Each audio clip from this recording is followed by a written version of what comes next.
শ্রী শ্রী রামকৃষ্ণ কথামৃত সপ্তম পরিচ্ছেদ। ঠাকুর স্টার থিয়েটারে গেছেন যাত্রা দেখতে। তো সেখানে যাত্রা দেখেছেন চৈতন্যদেবের ওপর। তো সেখানেই যাত্রা চলছে তখনও। তো এই জায়গাটা যে নবদ্বীপে নিত্যানন্দ আসিয়াছেন, তিনি নিমাইকে খুঁজিতেছেন। এমন সময় নিমাইয়ের সহিত দেখা হইল। নিত্যানন্দজি, নিতাই আর কি, তিনি এসেছে নবদ্বীপে চৈতন্যদেবকে খুঁজতে। তো দেখা হয়েছে, নিমাইও তাকে খুঁজিতেছিলেন। মিলনের পর নিমাই বলিতেছেন, মানে দুজনই দুজনকে খুঁজছেন। শুধু যে ভক্ত ভগবানকে খুঁজছেন তা না, ভগবানও ভক্তকে খুঁজছেন। তো দেখা হওয়ার পর নিমাই বলছেন, মানে চৈতন্যদেব বলছেন, সার্থক জীবন সত্য মম ফলেছে স্বপন, লুকাইলে স্বপ্নে দেখা দিয়ে। বলছে তিনি স্বপ্নে দেখেছিলেন যে নিত্যানন্দ আসবেন।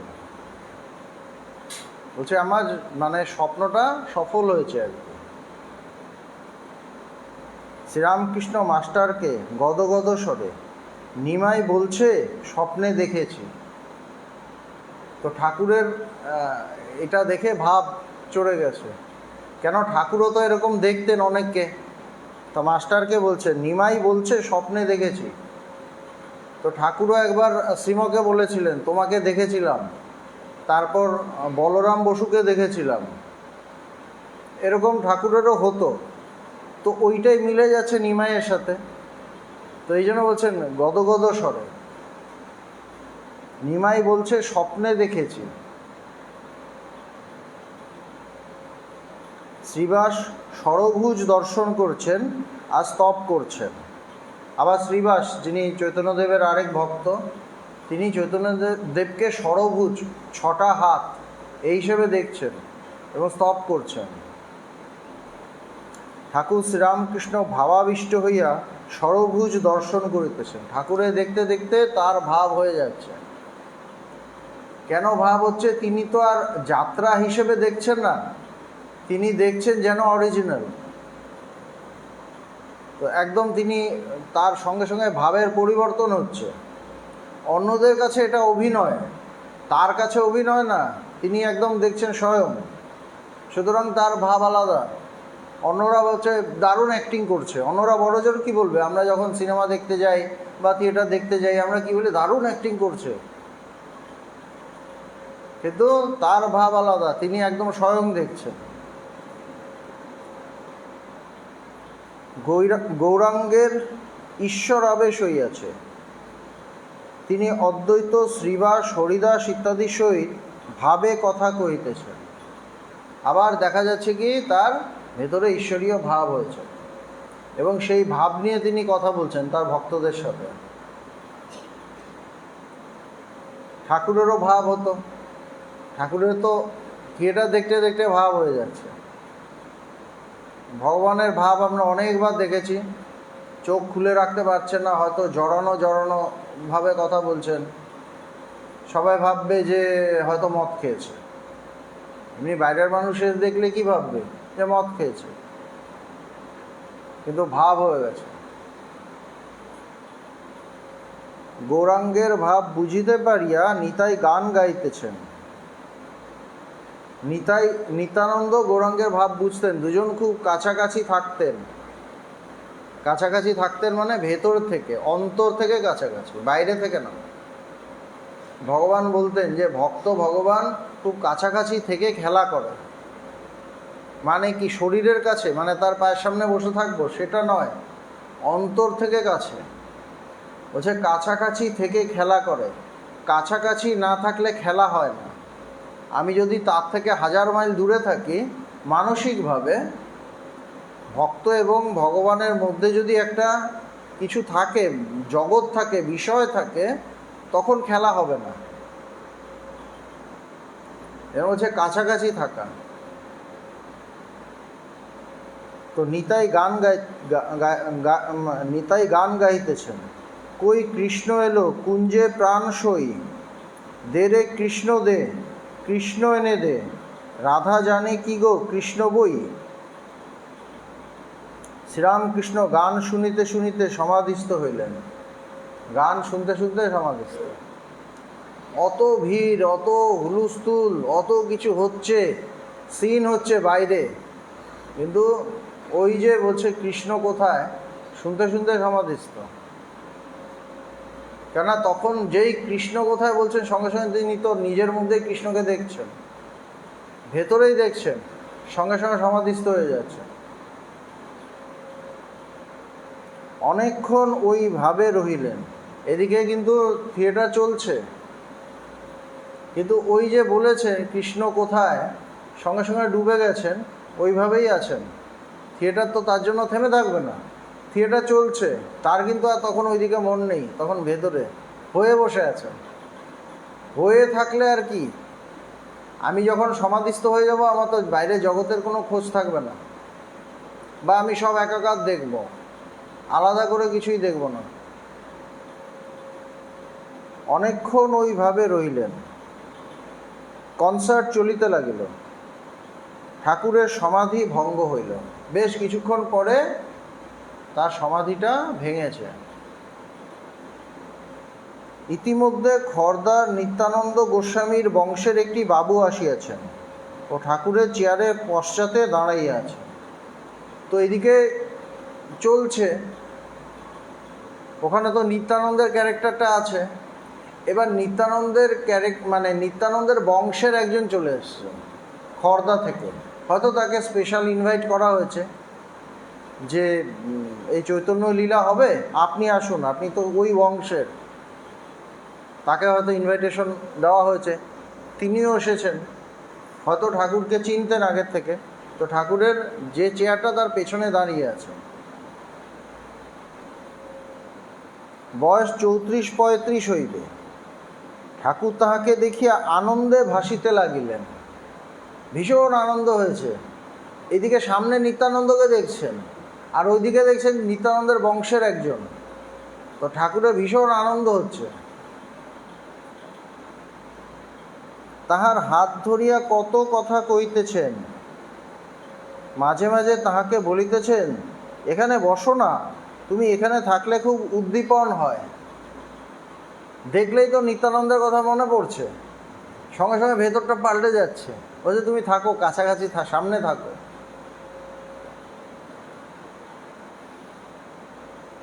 সস্নেহে তার হাত ধরিয়া যেন খেলা করিতেছেন, সস্নেহে মুখে হাত দিয়ে আদর করিতেছেন।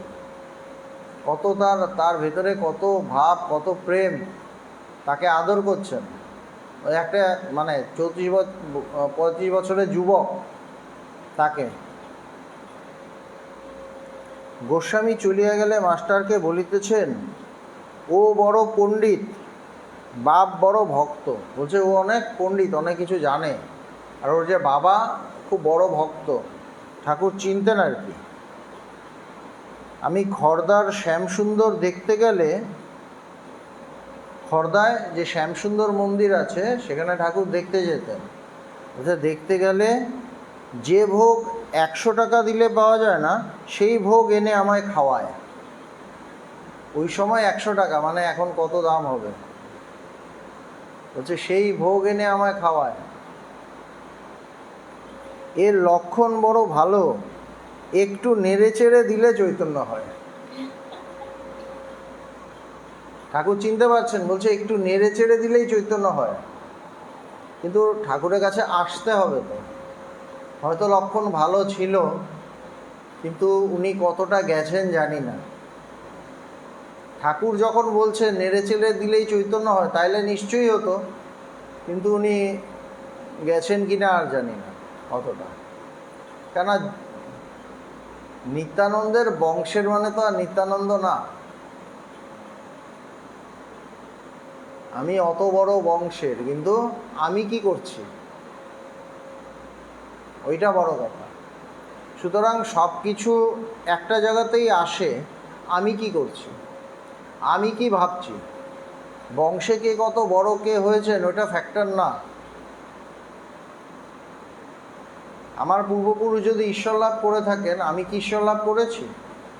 আমি কি তাকে অনুভব করেছি? এটা বড় কথা। এইটা সবসময় মাথায় রাখতে হবে। আমাকে জানতে হবে।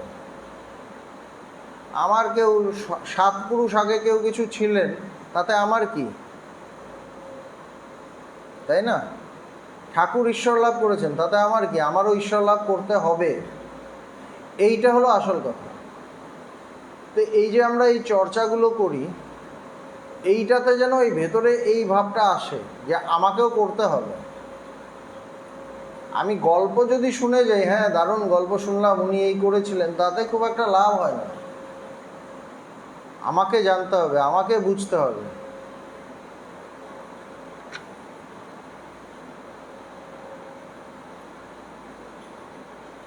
এর লক্ষণ বড় ভালো, একটু নেড়ে চেড়ে দিলে চৈতন্য হয়, ওকে দেখতে দেখতে বড় উদ্দীপন হয়।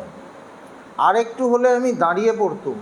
বলছে ও যদি বেশিক্ষণ থাকতো একদম পুরো ভাব হয়ে যেত, ঠাকুর দাঁড়িয়ে পড়তেন। ঠাকুর বুঝছেন যে ভাবটা আসছে, আর একটু থাকলেই একদম ইয়ে হয়ে যেত।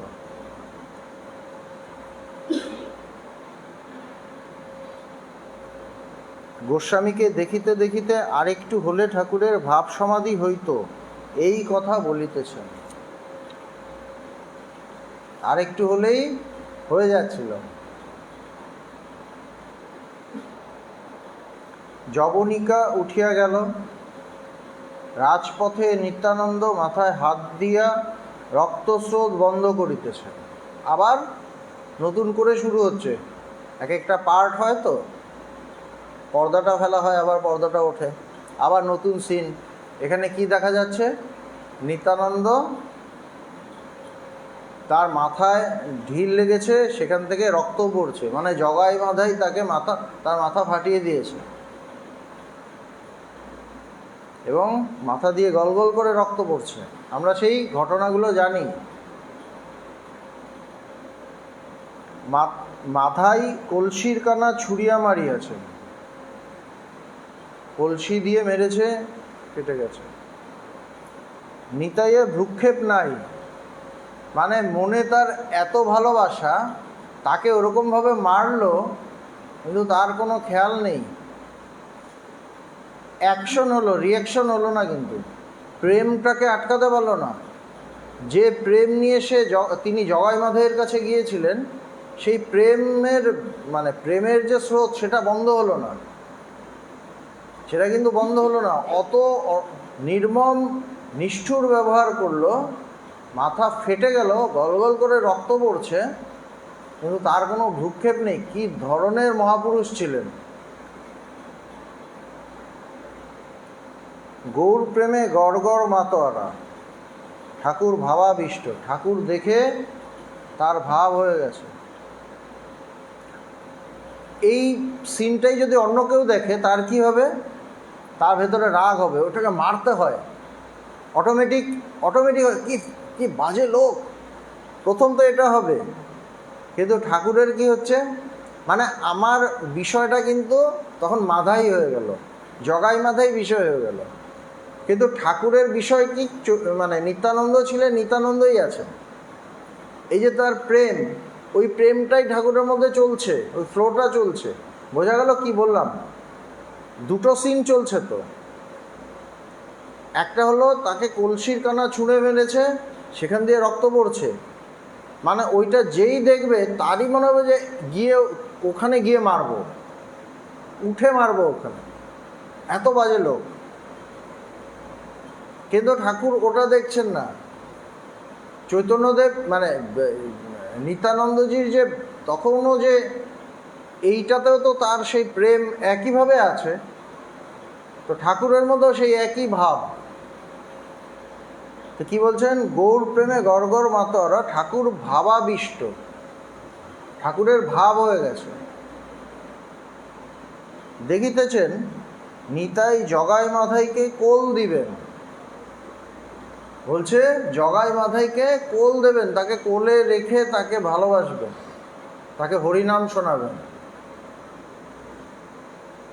নিতাই বলিতেছেন, প্রাণ ভরে আয় হরি বলি, নেচে আয় জগাই মাধাই, মেরেছ বেশ করেছ, হরি বলে নাচো ভাই।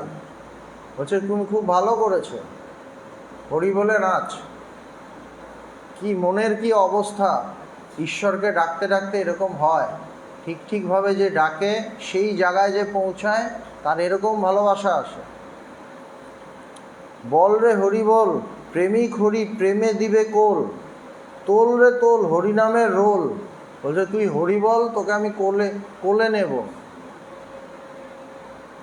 পাওনি প্রেমের স্বাদ, ওরে হরি বলে কাঁদ, হেরবি হৃদয় চাঁদ। বলছে হরি বলে কাঁদ, ভেতরে সেই তাকেই দেখবি, হৃদয়ের যিনি অধীশ্বর তাকেই দেখবি ভেতরে। ওরে প্রেমে তোদের নাম বিলাবো, প্রেমে নিতাই ডাকে তাই। ঠাকুর ভাবাবিষ্ট দেখতে দেখতে।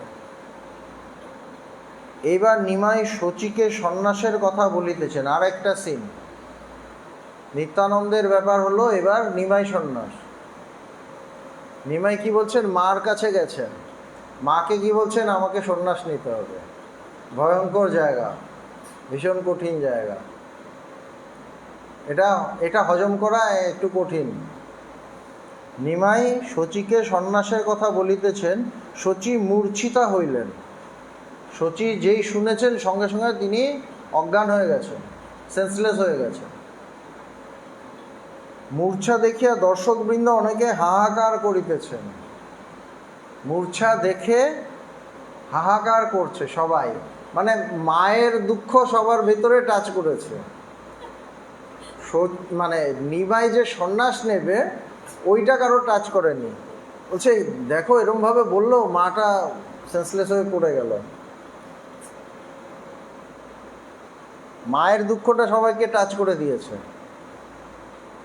এই জায়গাগুলো ভীষণ কঠিন। শ্রীরামকৃষ্ণ অনুমাত্র বিচলিত না হইয়া একদৃষ্টে দেখিতেছেন। দুটো সিন। এই যে শ্রীম ধরেছেন, শ্রীম কি ডেঞ্জারাস তিনি ধরতে পারছেন, যে দর্শকদের কি অবস্থা তিনি তো একটা জাস্ট তিনি দেখছেন এবং অ্যানালাইসিস করছেন। তিনি একদম সাক্ষী স্বরূপের মতো। তিনি দেখছেন দর্শকের অবস্থা, দর্শক হাহাকার করছে কার জন্য, না শচীর জন্য। উনি অজ্ঞান হয়ে পড়ে গেছেন, যেটা এমনভাবে বলল মা অজ্ঞান হয়ে গেল। কী ধরনের ছেলে, এত কি সন্ন্যাস নেওয়ার আছে, হাহাকার।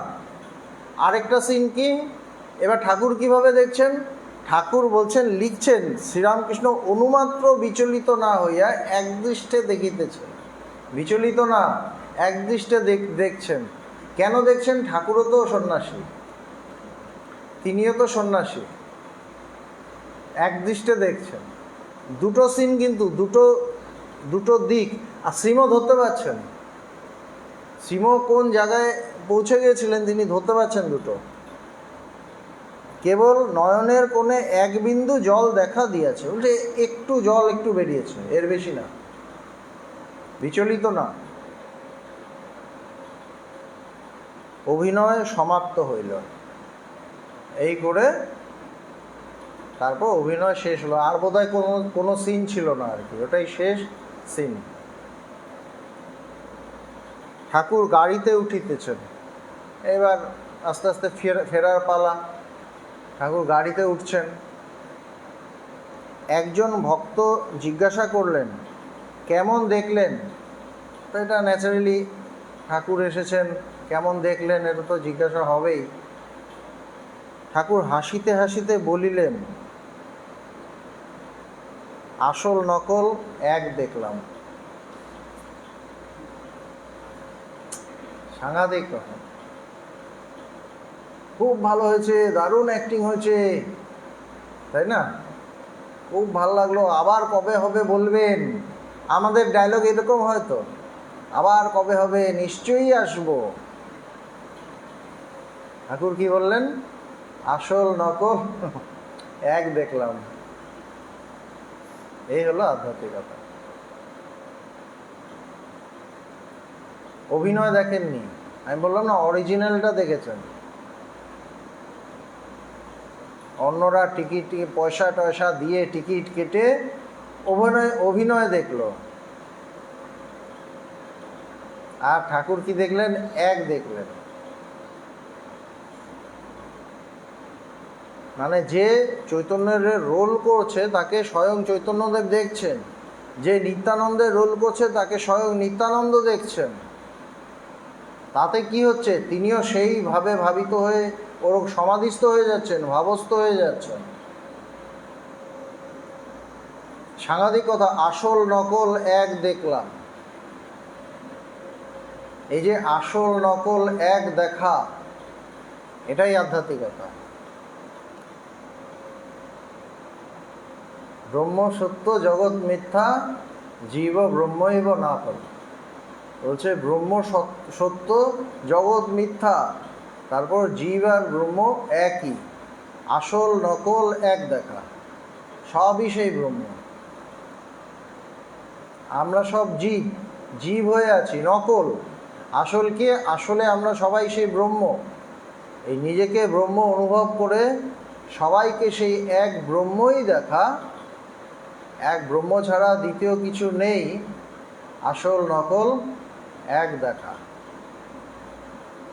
এই এক দেখা, আমরা বহু দেখি, তারা এক দেখেন, এটাই তফাৎ।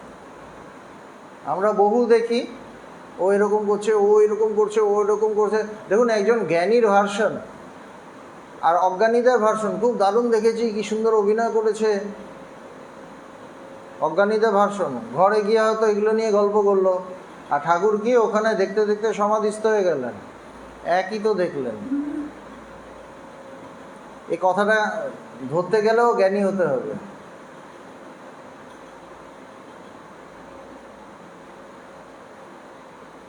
ঠাকুর হাসিতে হাসিতে বলিলেন, হাসতে হাসতে বলছেন, আসল নকল এক দেখলাম। গাড়ি মহেন্দ্র মুখুজ্জের কলে যাইতেছে। হঠাৎ ঠাকুর ভাবাবিষ্ট হইলেন। গাড়িতে যাচ্ছেন, তার মধ্যেই তার ভাব হয়ে গেছে। হঠাৎ ঠাকুর ভাবাবিষ্ট হইলেন। কিয়ৎক্ষণ পরে প্রেম ভরে আপনা আপনি বলিতেছেন, হা কৃষ্ণ, হে কৃষ্ণ। বলছে হা কৃষ্ণ, মানে ওখানে একটা বিরহ আছে। হা কৃষ্ণ, চৈতন্যদেব বলতেন হা কৃষ্ণ, তারপর হে কৃষ্ণ, মানে চিনে গেছেন। জ্ঞান কৃষ্ণ, একাকার। প্রাণ কৃষ্ণ, এবার একাকার, মানে ব্রহ্মসত্য। জ্ঞান কৃষ্ণ, প্রাণ কৃষ্ণ, আবার জীব ব্রহ্মৈব না পড়ো, প্রাণ কৃষ্ণ, মন কৃষ্ণ, আত্মা কৃষ্ণ, দেহ কৃষ্ণ, সব কৃষ্ণ।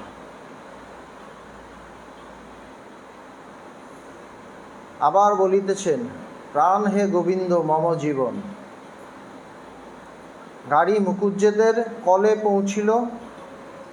অনেক যত্ন করিয়া মহেন্দ্র ঠাকুরকে খাওয়াইলেন। মণি কাছে বসিয়া ঠাকুর সস্নেহে তাহাকে বলিতেছেন, তুমি কিছু খাও না। হাতে করিয়া মেঠাই প্রসাদ দিলেন। ঠাকুর তাকে প্রসাদ দিচ্ছেন, সে মহেন্দ্র মুখুজ্জে। এইবার শ্রীরামকৃষ্ণ দক্ষিণেশ্বর কালীবাড়িতে যাইতেছেন। এবার তিনি দক্ষিণেশ্বরে ব্যাক করছেন। গাড়িতে মহেন্দ্র মুখুজ্জে ও আরও 2-3টি ভক্ত। মহেন্দ্র খানিকটা এগিয়ে দিবেন। ঠাকুর আনন্দে যাইতেছেন ও গান আরম্ভ করিলেন, গৌর নিতাই তোমরা দুই ভাই। মণি সঙ্গে সঙ্গে গাইতেছেন। মহেন্দ্র তীর্থে যাইবেন, ঠাকুরের সহিত সেই সব কথা কইতেছেন। এবার মহেন্দ্র তিনি কিছুটা এগিয়ে দিতে গেছেন। এবার এরপরে তার একটা প্রোগ্রাম আছে, তিনি কোনো তীর্থে যাবেন, তো সেটাই বলছেন। ঠাকুরকে বলছেন ইচ্ছে আছে এখানে যাব বা ওখানে যাব। শ্রীরামকৃষ্ণ মহেন্দ্রের প্রতি সহাস্যে, ঠাকুর হাসছেন, হাসতে হাসতে বলছেন, প্রেমের অঙ্কুর না হতে হতে সব শুকিয়ে যাবে। এই হলো কথা। আমাদের হয় না, ভগবানকে পেলাম, ভগবানকে পেয়েও এখানে যাই ওখানে যাই, একটা জায়গায় ধরতে হয় ঠিক মতো, আমরা ধরতে পারি না, নানা দিক টানে, নানা দিক টানে। কি বলছেন? প্রেমের অঙ্কুর না হতে হতে সব শুকিয়ে যাবে। মানে টেকনিক্যালি বললেন যেও না, কিন্তু এটা ওনার ধরার ক্ষমতা ছিল কি না জানি না। হাসতে হাসতে বলছেন যাতে তার ইগো হার্ট না হয়, যাতে তার ভেতরে না লাগে, মিষ্টি করে বলছেন। কিন্তু যদি ধরতে পারতেন তাহলে হয়তো যেতেন না। আমি জানি না উনি পরে গিয়েছিলেন কি না।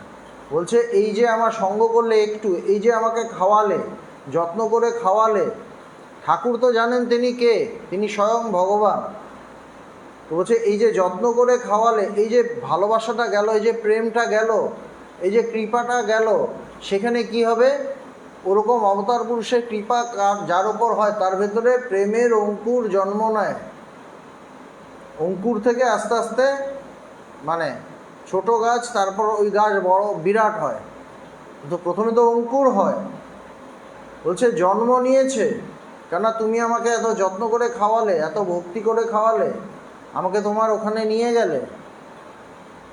কিন্তু আমরা দেখেছি, আমরা যখন ভগবানের কাছে যেতাম, তো একজন যেতেন, ওখানে নাম বলবো না, বেশ কিছুদিন গেলেন, উনি খুব ভক্ত ছিলেন বেশ।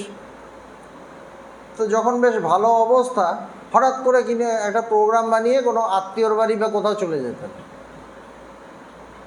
তারপর আবার হয়তো ওখানে 5-6 দিন কাটিয়ে আসতেন, যে এই যে এলেন 5-6 দিন কাটিয়ে, এবার দেখা গেলো এসে আবার সেই আগে যেই চঞ্চল ছিলেন সেই চঞ্চল,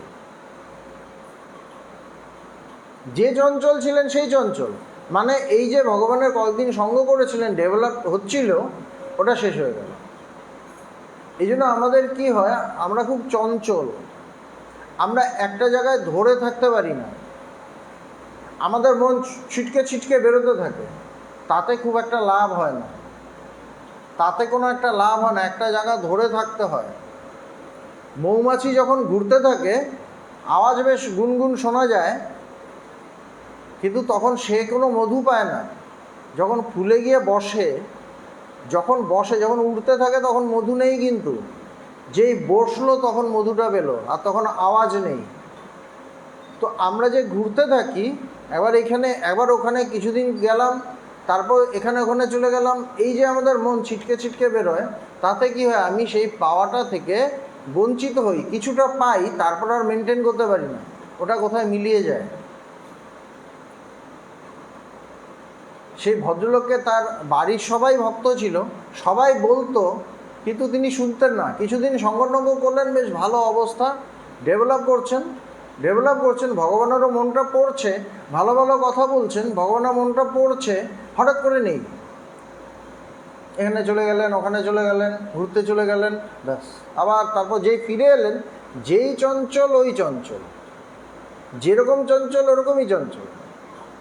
তো যিনি তার পেছনে খাটছেন, ভগবান তার পেছনে খাটছেন, তার তো কষ্ট, তার তো ভীষণ কষ্ট হয়। এই একটা সমস্যা, এটা কিন্তু খুব জেনুইন সমস্যা। এটা যে কোনো জায়গায়, যে কোনো জায়গায় এটাই সমস্যা। দেখা যায় কেউ ডেভেলপ করছে, কেউ ডেভেলপ করছে না। কেন? একজন মনটা এখানে দিয়ে দিয়েছে, আরেকজন মনটা দেয়নি, তার মনটা উড়ু উড়ু করছে, সুতরাং তার আধ্যাত্মিক উপলব্ধিগুলো বা আধ্যাত্মিক অনুভূতির জগতে সে ঢুকবে না। কে ঢুকবে? যে একদম স্থির হয়ে বসেছে। আমি মৌমাছি, হয়তো আমি এটা চাই, কিন্তু আমি এখানে ওখানে যদি উড়তে থাকি, তখন আমি মধুটা পাবো না। একটা জায়গায় বসতে হবে।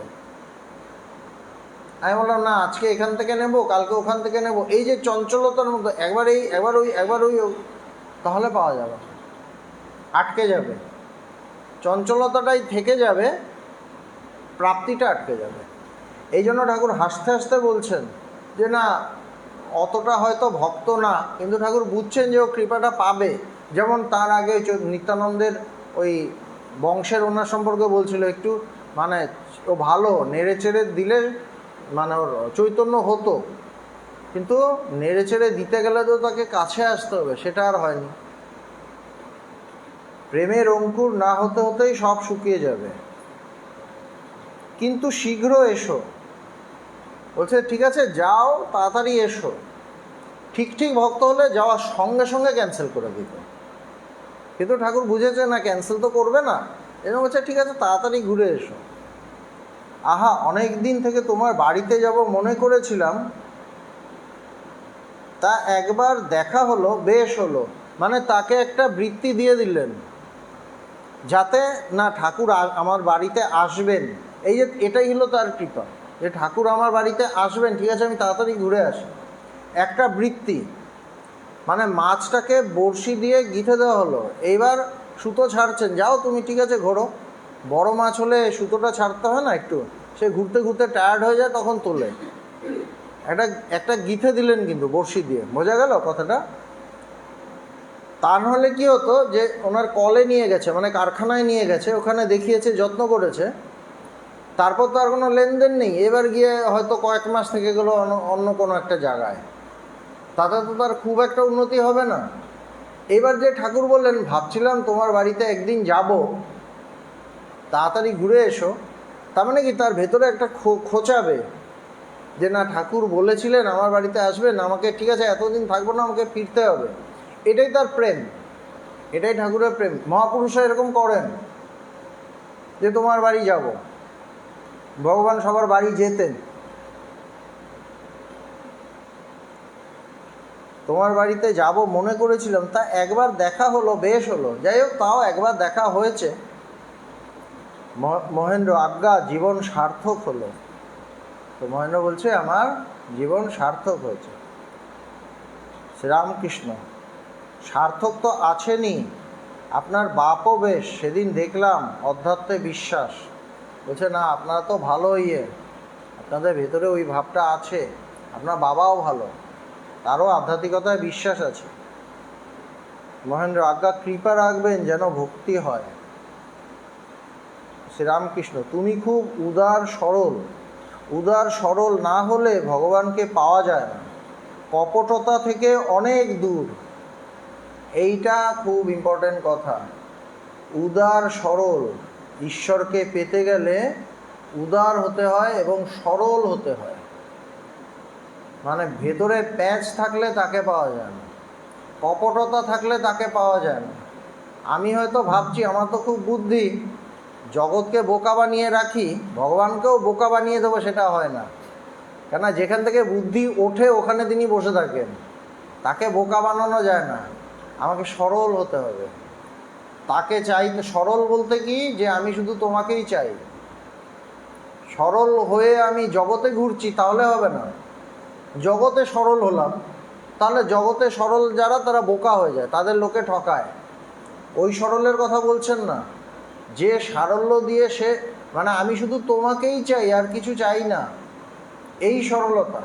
ওখানে আমি বলছি তোমাকেই চাই, ভিতরে আমি অন্য কিছু চাই, তাহলে হবে না, ওটাই কপটতা।